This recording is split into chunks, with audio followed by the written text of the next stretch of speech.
అందరికీ నమస్కారం. మనం ఈరోజు ఈ వీడియోలో ఆంధ్రప్రదేశ్ ప్రభుత్వం ప్రజలకు ఇచ్చిన హామీలలో భాగంగా అమలుపరిచిన సంవత్సరానికి 3 ఉచిత గ్యాస్ సిలిండర్ల పథకంకు సంబంధించి కొంతమందికి కొన్ని కారణాల వలన అర్హత ఉన్నా కానీ బ్యాంకుల్లో నగదు జమ కావడం లేదు.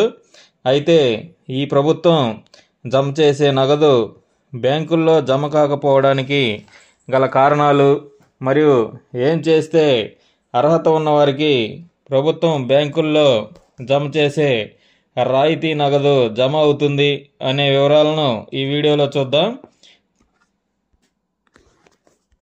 ముందుగా మా ఛానల్ను ఇంకా సబ్స్క్రైబ్ చేయని వారు ఈ వీడియో క్రింద ఉన్న సబ్స్క్రైబ్ బటన్ క్లిక్ చేసి సబ్స్క్రైబ్ చేయగలరు మరియు ఈ వీడియోను లైక్ మరియు షేర్ చేయగలరు.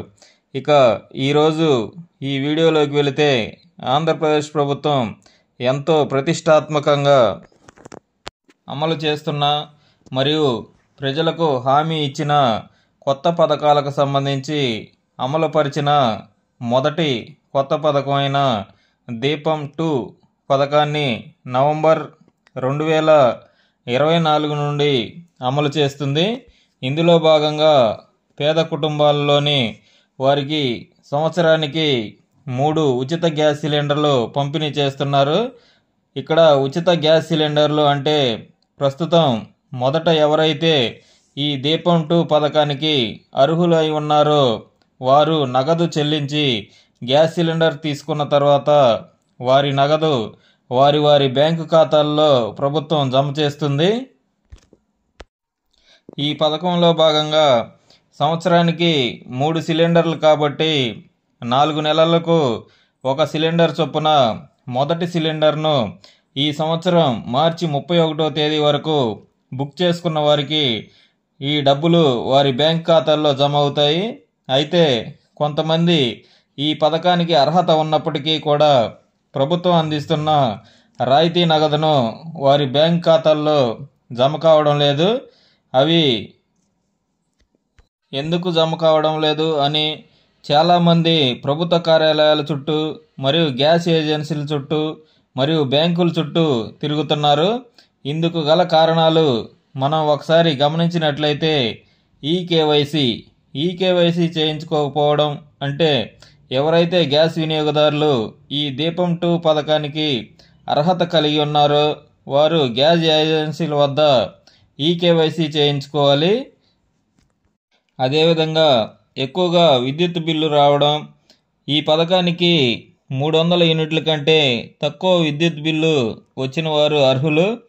ఇంకా బ్యాంక్ అకౌంట్కు ఆధార్ లింక్ అవ్వకపోవడం, ఎన్పిసిఐ లింక్ అవ్వకపోవడం, ఒక రేషన్ కార్డుపై 2 గ్యాస్ కనెక్షన్లు ఉండడం, అదేవిధంగా ప్రతి నెల రేషన్ తీసుకోకపోవడం వంటి కారణాల వలన ఈ ఉచిత గ్యాస్ సిలిండర్లకు ప్రభుత్వం అందించే రాయితీ డబ్బులు జమ అవ్వడం లేదు. అదేవిధంగా కారు ఉన్న ప్రభుత్వ ఉద్యోగి అయి ఉన్న ఈ పథకానికి అర్హులు కాదు. కాబట్టి అందరూ కూడా ఈ ఈకేవైసీ చేయించుకోని వారు గ్యాస్ ఏజెన్సీల వద్దకు వెళ్ళి ఈకేవైసీ చేయించుకోవాలి. అదేవిధంగా ప్రతి నెల రేషన్ తీసుకోవాలి మరియు ఒకే రేషన్ కార్డుపై ఎన్ని గ్యాస్ కనెక్షన్లు ఉన్నాయో ఒకసారి చెక్ చేసుకొని 1 కంటే ఎక్కువ ఉంటే క్లోజ్ చేయించుకోవాలి.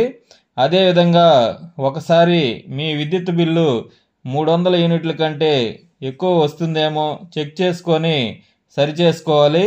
అదేవిధంగా మీ బ్యాంక్ అకౌంట్కు ఆధార్ లింక్, ఎన్పిసిఐ లింక్ అవ్వకపోతే ఒకసారి మీ బ్యాంకుకు వెళ్ళి లింక్ చేయించుకున్నట్లయితే మీకు ప్రభుత్వం దీపం 2 పథకంలో భాగంగా ప్రభుత్వం జమ చేసే రాయితీ నగదు మీ బ్యాంక్ ఖాతాలో జమ అవుతాయి. ఈ వివరాలన్నీ సరిగా ఉన్నా కానీ డబ్బులు జమ అవ్వకపోతే ప్రభుత్వం యొక్క టోల్ ఫ్రీ నంబర్ 1967 ప్రభుత్వం యొక్క టోల్ ఫ్రీ నంబర్ 1967కు కాల్ చేయవచ్చు. ఇదండి ఈ వీడియోను లైక్ మరియు షేర్ చేసి మా ఛానల్ను సబ్స్క్రైబ్ చేయగలరు. ఇలాంటి ఏ అప్డేట్ అయినా మన ఛానల్లో అప్డేట్ చేస్తాము. Thanks for watching. Thanks to everyone.